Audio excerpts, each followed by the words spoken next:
una vida centrada en Cristo, con fe en Cristo, sabiendo que nos acompaña en cada momento, pero principalmente las promesas hechas, ¿no? Pero justo por la fe vivirá. Porque cuando ya no vivimos por fe, empezamos a vivir en nuestras propias decisiones. Cuando no vivimos por fe, empezamos a sacar conclusiones. Cuando no vivimos por fe, empezamos a tener unos pensamientos que no nos edifican. Empezamos a pensar por ahí en la carne, empezamos a sacar, ya les digo, conclusiones que no nos ayudan, porque la carne es la carne y la carne piensa mal, porque están las emociones, que son a veces emociones muy revueltas, que se vuelven pasiones, que se vuelven una guía para nosotros que no nos sirve. Por eso es justo por la fe viviremos con esa certeza de lo que viene, con la esperanza en Cristo. Estamos en momentos grandes, de grandes pérdidas por Israel, guerras, no nos podemos imaginar ni siquiera las cosas que se deben estar viviendo ahí. Ahí en todos los lugares donde hay guerra, ahí no solo hay guerra, porque habrá guerra y rumores de guerra, ¿se acuerdan? Pero aún no es el fin. Y por otro lado, nosotros sabemos que todo esto se tiene que cumplir, nosotros sabemos que lo que el Señor estableció y profetizó y dijo que iba a pasar por medio de sus profetas, va a pasar. Y por supuesto que oramos, pero también tenemos la obligación y la responsabilidad de poder decir que el Señor no se vuelve para atrás. Y uno dice, y hay veces que nos cuesta entender al Señor, pues, pero hay muerte. Y sí, pero es necesario, en su sabiduría perfecta, en su voluntad es necesario que las cosas pasen. Y sus caminos no son nuestros caminos, entonces a veces nos parece incomprensible, ¿no? Pero tenemos que tener entonces la responsabilidad de nombrar la palabra de Dios a partir también de los acontecimientos. Porque si en poco tiempo empieza a atacar Rusia, que la Biblia es Gog y Magog, Rusia con un líder, Gog y Magog, se empieza a cumplir o llega la profecía, ¿sí? Y se va a cumplir porque el Señor no es hombre para que se arrepienta, ¿sí? Así que oramos por los que están pasando tragedia y no nos olvidamos de la palabra de Dios aún en estos momentos, porque la palabra de Dios nos dice, y nos dice todo lo que va a pasar, y es necesario que demos cuenta de esto, ¿sí? Hoy vamos a estar recorriendo, hermanos, en el Evangelio de Mateo, capítulo 8, versículos del 18 al 22.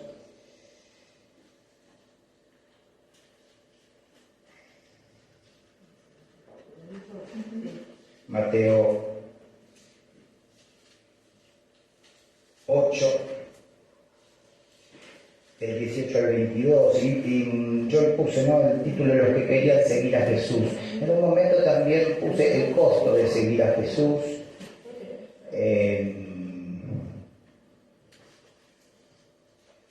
Los que querían seguir a Jesús.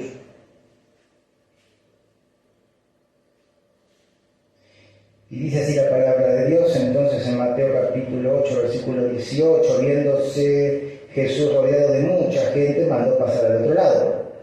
Y vino un escriba y le dijo, Maestro, te seguiré a donde quiera que vayas. Versículo 20, Jesús le dijo, las zorras tienen guaridas y las aves del cielo nidos, mas el Hijo del Hombre no tiene dónde recostar su cabeza.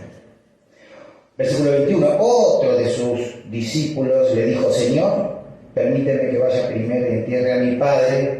Jesús le dijo, sígueme, deja que los muertos entierren a sus muertos.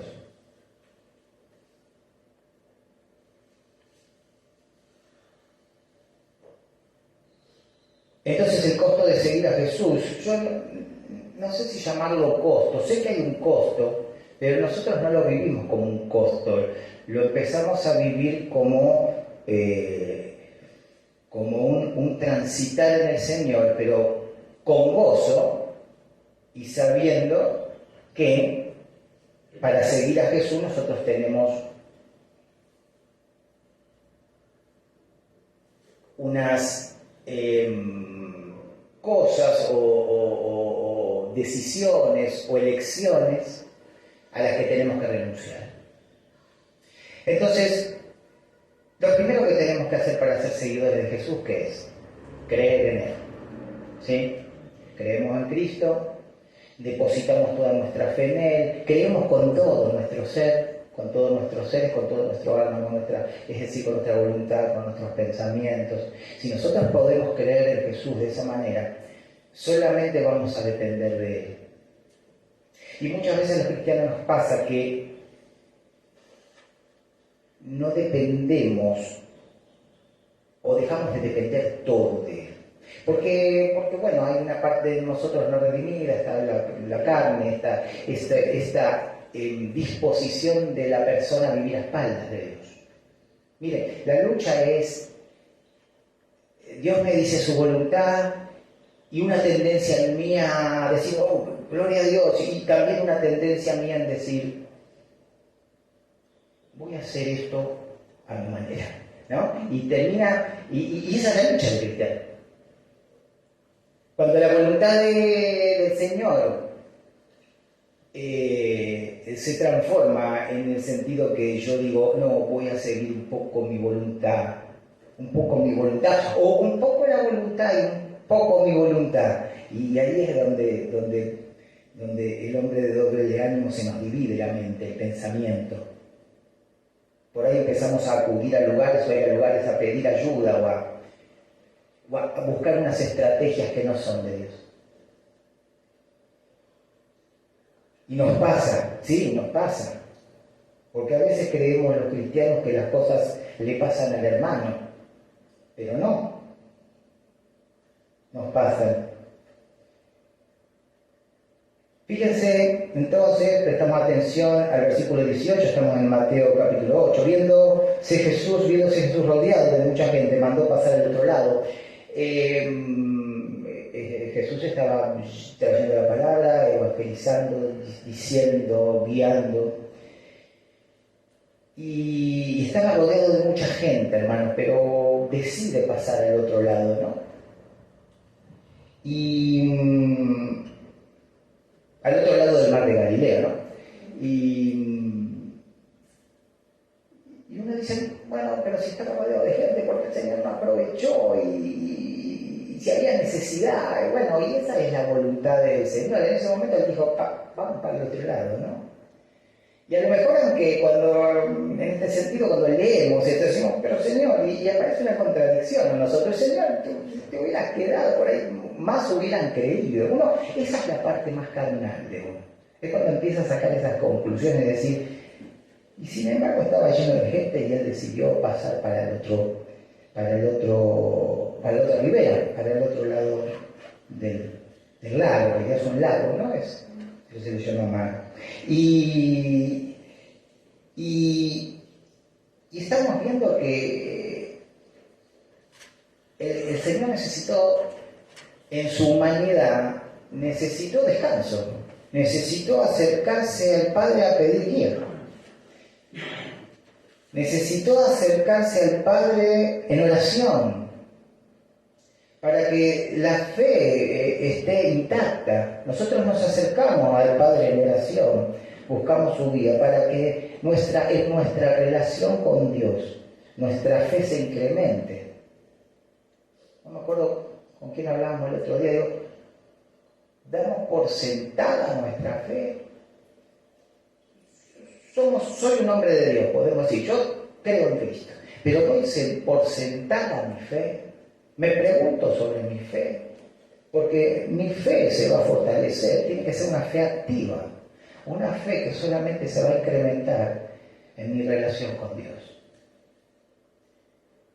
Y esto está directamente relacionado con la lectura de la palabra. Entonces yo digo, ¿dan por sentado nuestra fe? ¿Cuánta fe? Bueno, como un grano de mostaza sería suficiente, el tamaño ese ya sería suficiente para hacer mucho.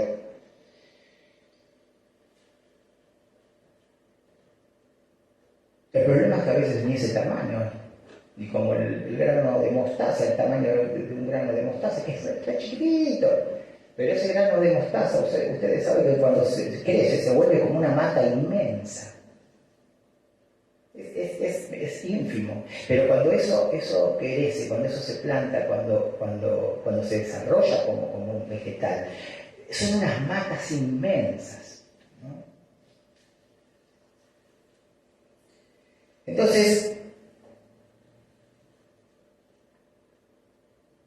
acá se acercó el escriba y le dijo, maestro, ¿no? Hay un reconocimiento de la autoridad del Señor. Maestro.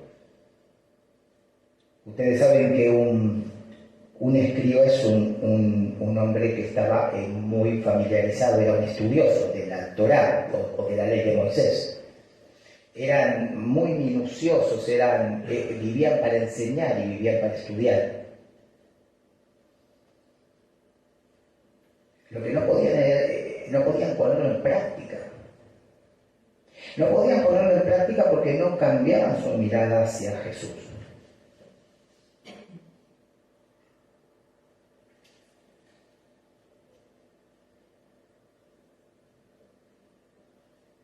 Y este escriba viene y es en frío, maestro, dice, te seguiré a donde quiera que vayas.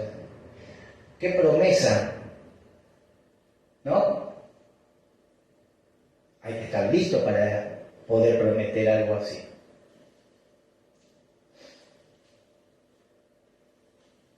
Porque fíjense que el Señor realmente no duda, le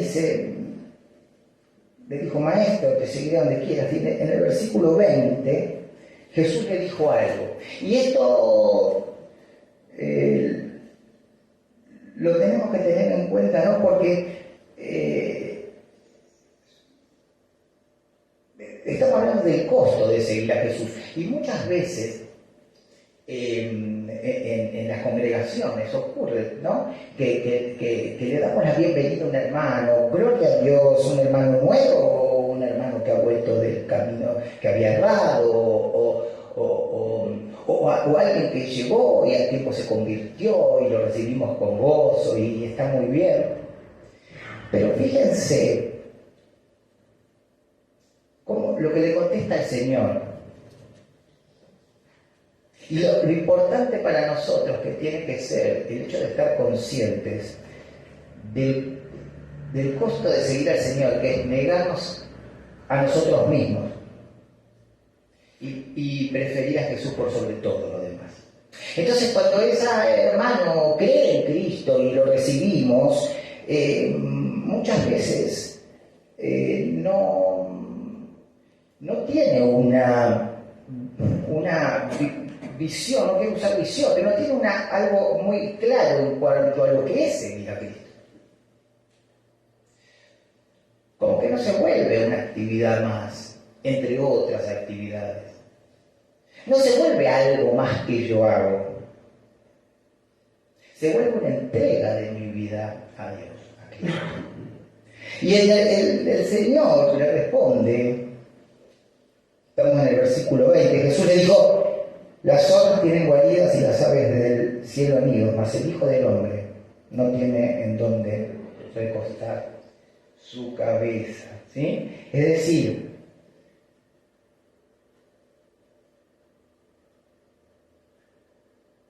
el Señor está diciendo, mira, mi condición es mucho peor que la de las zorras y las aves. Y cuando nosotros estamos en este sentido pensando que el que está hablando es Dios mismo, humillado, ¿no? En su máxima humillación, porque el Hijo del Hombre es, miren, está en la máxima humildad y humillación como hombre. Y le está diciendo, mirá, para seguirme a mí, fíjate primero lo que lleva, lo que involucra. Porque yo no tengo dónde recostar la cabeza. No tenía los recuerdos cuando en un momento se va a orar, que todos se iban de la reunión de la fiesta de los tabernáculos y él se fue solo a orar y estuvo toda la noche orando. Era un ministerio de soledad. Era un ministerio donde venía a salvar a la humanidad. Pero él no tenía dónde recostar su cabeza. Y a veces pensamos, cuando nosotros algún tipo de confort que tenemos se nos pierde o perdemos algo que nosotros decimos, wow, estaba cómodo así, ¿no? Lo que ustedes piensen en su corazón. Algo que si me sacan a mí o yo lo pierdo, me siento diciendo,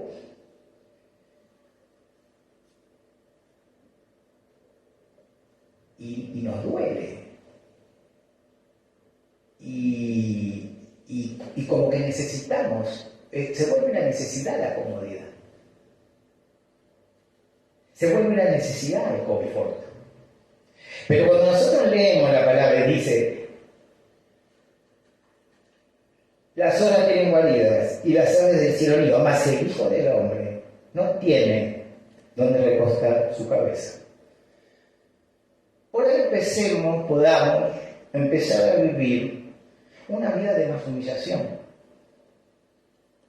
una vida sin tanta preocupación, o en lo que tenemos, o en lo que perdimos, o en lo que podremos perder, aún en los problemas que estamos transitando.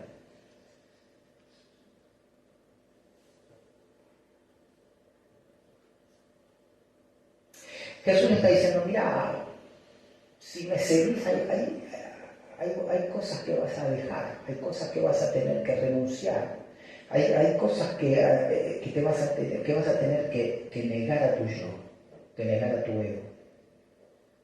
Desde posesiones hasta elecciones, hasta humillaciones.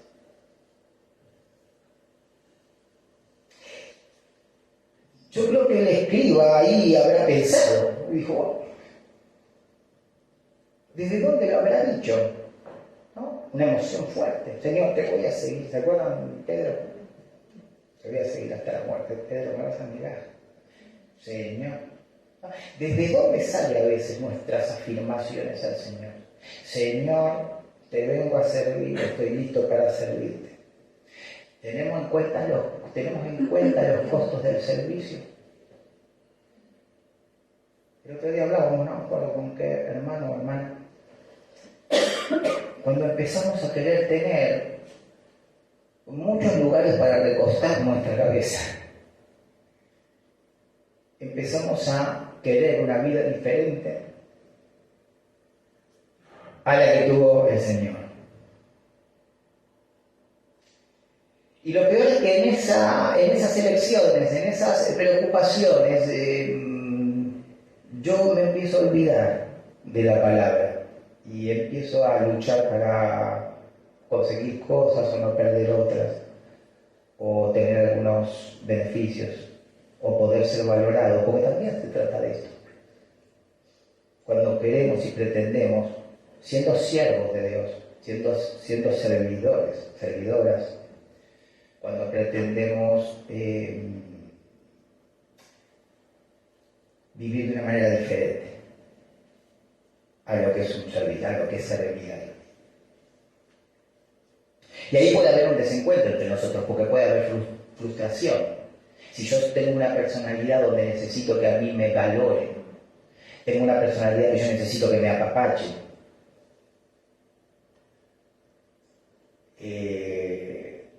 posiblemente yo empiece a pensar en una forma no bíblica, porque al Señor no solo no lo apapacharon, lo mataron y lo maltrataron. Usted me dirá, bueno, pero está bien, pero bueno, una iglesia tiene que crecer y entre los hermanos, pero por supuesto, tenemos que ir hacia una iglesia madura, vamos yendo, queremos ser un cristiano fuerte, ¿recuerdan? Pero ¿qué pasa cuando las cosas no llegan? ¿Qué pasa cuando yo sirvo y nadie me dice, wow?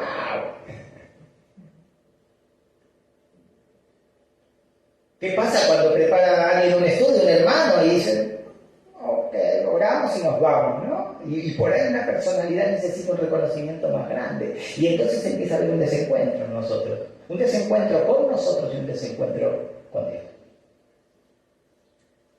Esto nos tiene que dar, hermanos, la motivación necesaria para saber que nosotros estamos siendo utilizados por Dios y no debemos esperar nada. ¿Por qué? Porque las riquezas nuestras, los tesoros nuestros, están en el cielo y nosotros acumulamos tesoros en el cielo. Una valoración que me digan, qué bueno, terrenal, a mí no me acumula tesoros en el cielo. Usted me dirá, bueno, pero si es lindo que lo... Sí, ¿se acuerda cuando dice motiven, la palabra hermano? Exhortados, motivados, ¿no? Amados. Sí, claro. Por eso yo también hoy invito a cada hermano a poder saber cómo crecimos. Porque si crecimos con muchas necesidades en algún área, posiblemente vamos a necesitar que el Señor fortalezca ese área para que no andemos buscando cosas aparte del Señor. Y podamos entender que estamos sirviendo por nada, por amor a Cristo.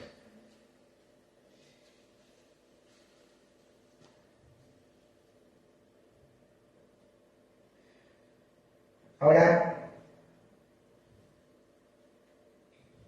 sigue, ¿no?, el diálogo.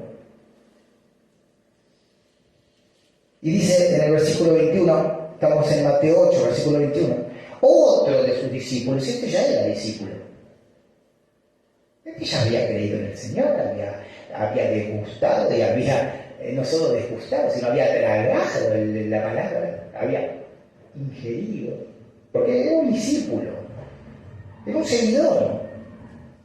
Otro de sus discípulos le dijo, Señor, permíteme que vaya primero y entierre a mi padre. ¿No?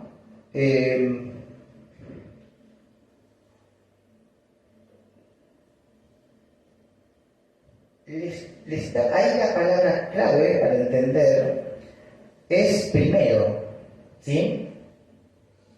Tienen que dice, permíteme que vaya primero. Ahí en la palabrita en el griego es primero, significa algo antes que todo, algo como prioridad sobre todo. Entonces podemos entender el énfasis que le puso ese discípulo cuando le dijo, déjame primero ir a enterrar a mi padre. Le está diciendo, mirá, hay cosas que ahora están por sobre vos, son más importantes que yo te siga.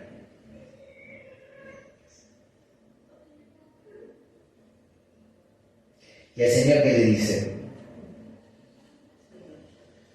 Jesús le dijo, sígueme, deja que los muertos me entierren a sus muertos.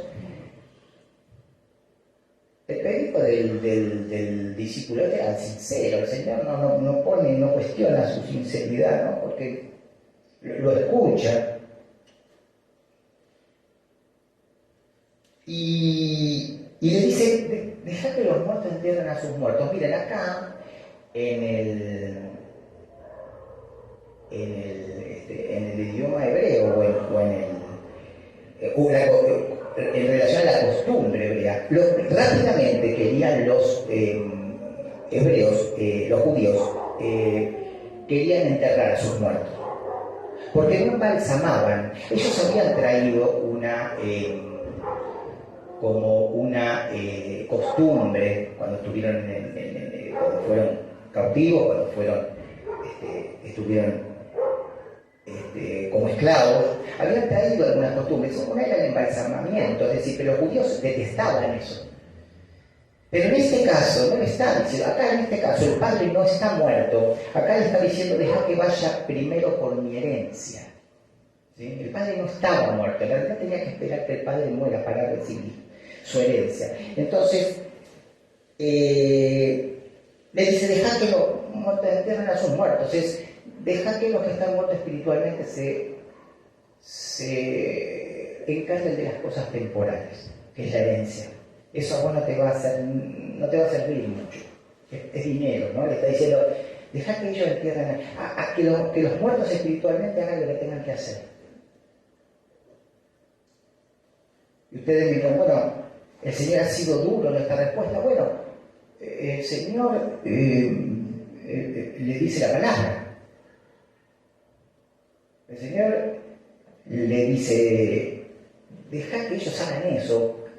Automáticamente es una invitación, quédate. Entonces,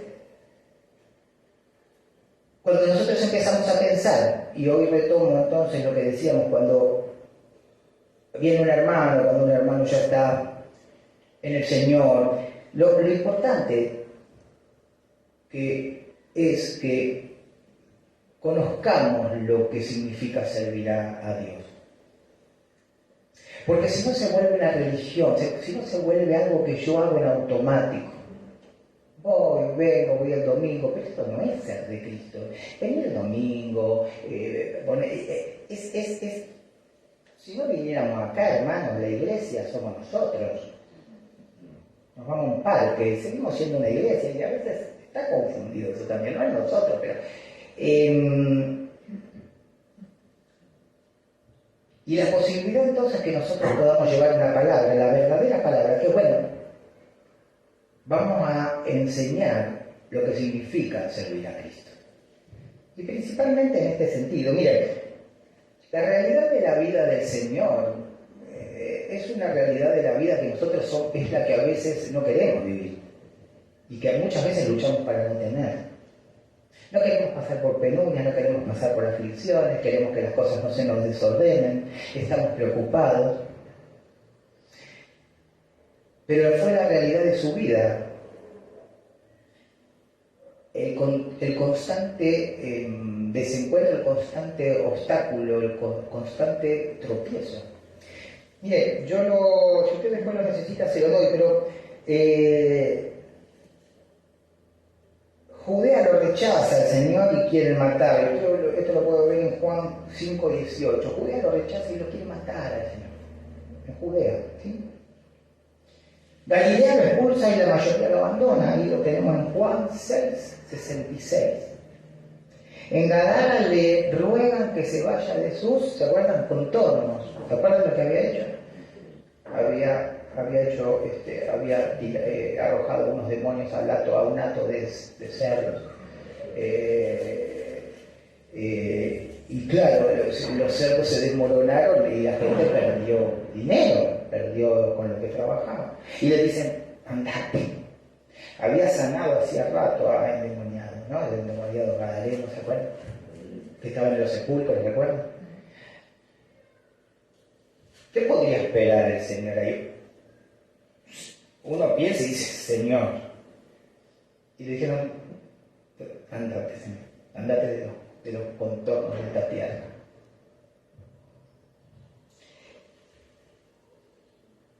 Esto lo tiene Mateo 8:34. En Samaria no quieren darle hospedaje, ¿recuerdan? Lo tiene en Lucas 9:53, para que usted tiene la referencia. No quieren darle hospedaje, ¿recuerdan? Que habían ido 2 discípulos. Y dijeron, Señor, no nos quieren dar hospedaje porque dicen, estamos vestidos con ropa de judíos, de la cultura. Nos ven diferentes. Y los dos apóstoles dicen, ¿querés que lancemos fuego como lanzó Elías y los consumamos a todos, ¿recuerdan? Y el Señor le dice, ustedes no saben a qué espíritu pertenecen. Digo esto porque no solo se encontró el Señor, por ejemplo, en este caso, cerrándole las puertas en una ciudad, sino que después dos de sus discípulos le dicen algo que él nunca esperó escuchar. Que iban a matar a todos si se los permitía bajando fuego, como había hecho Elías. Y el Señor, no saben ustedes qué espíritu pertenece, ¿no? Es otro desencuentro. Pensemos, por ejemplo, cuando queremos aconsejar en el Señor. Y vemos que aconsejamos y que por ahí aconsejamos y por ahí el hermano lo vemos como diciendo, oh, hermano, ¿qué pasó? Pero no lo habíamos hablado. Sí, pero sigo en la misma. ¿No? Y tiene que ver con esto, porque tiene que ver con lo que no llega y que yo quisiera que llegue y que cambie. Y a veces no cambia. Y esto entre hermanos, no estoy hablando como iglesia. Por ejemplo, no le creyeron en su propia tierra, hermano, en Nazaret. No le creyeron ni en su propia tierra ni sus familiares, porque los hermanos de Jesús, lo que serían los hermanos, medio hermanos, le creyeron después que resucitó, pero lo trataban de loco. Este es el carpintero. ¿Sí? Unos decían eso. Este es el hijo de José, carpintero. En su propia tierra lo rechazaron. Y él iba a sanar, él quería llevar el evangelio, estaba listo para sanar toda dolencia. El mundo no lo quiso, pero quiso a Barrabás. El mundo quiso un asesino. Y a él lo mandó a la cruz.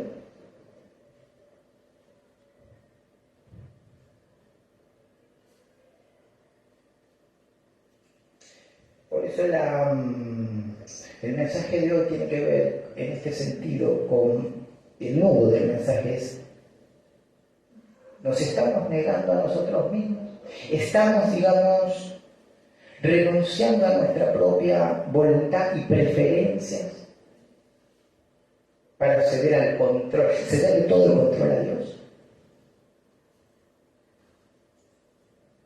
¿Estamos aceptando las consecuencias de seguir a Cristo o estamos en lucha?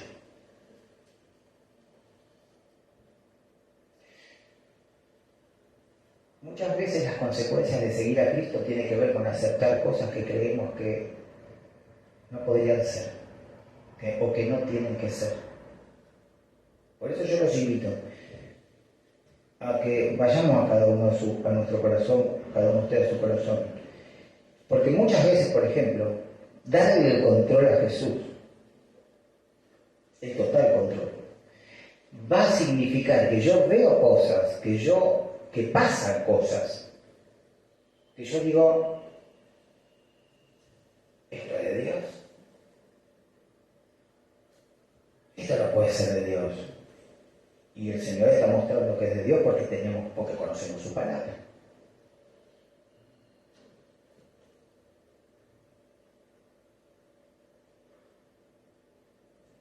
Una renuncia a nuestro yo, a todo nuestro yo.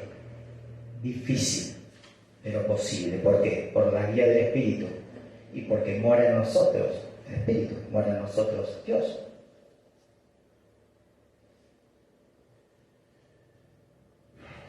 Recordemos, para esto, para entrar en una relación con Dios, con este corazón y decir, Señor, si no te entregué todavía el control total, lo quiero entregar. Señor, si todavía no me negué todo a mí mismo, yo quiero negarme a mí mismo. Y eso lo vamos a conseguir, se va a plasmar en nuestras vidas en una relación con Él. Yo no puedo decir mañana, a partir de mañana, ta, ta, ta. Esto no existe, hermano. Es ir acá en la palabra de Dios y que mi fe se vuelva activa. Que cada vez yo tenga un carácter más estable, más piadoso y más maduro en mi relación con Cristo. Por eso la invitación de hoy en relación al mensaje, podríamos cerrarlo de la manera siguiente. Hoy me doy cuenta que quiero entregar todo el control a Dios. Hay áreas de mi vida donde aún no lo entregué. Hay áreas de mi vida donde yo sigo luchando. Hay áreas de mi vida donde yo sigo peleando, sigo viendo que hay obstáculos y sigo poniendo ahí fichas. Y me doy cuenta que por ahí son todos preferencias mías. Cedamos toda nuestra voluntad a la voluntad de Dios. Vamos a orar. Padre Santo, gracias porque has traído palabras, Señor.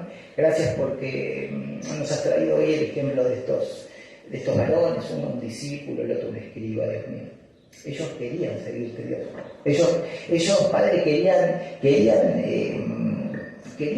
una vida en ti, ¿no? Y la ofrecen, pero no sé, parece que no estaban dispuestos a pagar los costos. Nosotros queremos pagar los costos, nosotros queremos renunciar a nuestro yo, nosotros queremos renunciar a nuestra voluntad, Padre Santo, porque sabemos que tu voluntad es agradable y perfecta, y nos va a ir bien, porque a nosotros nos va bien cuando te agradamos. Señor, nos quedamos en tus manos, Señor. Gracias por esta congregación, gracias por cada hermano, cada hermana. Señor, yo te pido una bendición grande sobre ellos, sobre su familia, que realmente tú nos guíes, Señor, para una vida en ti, Padre Santo, en el nombre santo y poderoso de Jesús. Amén. Bendición, hermano.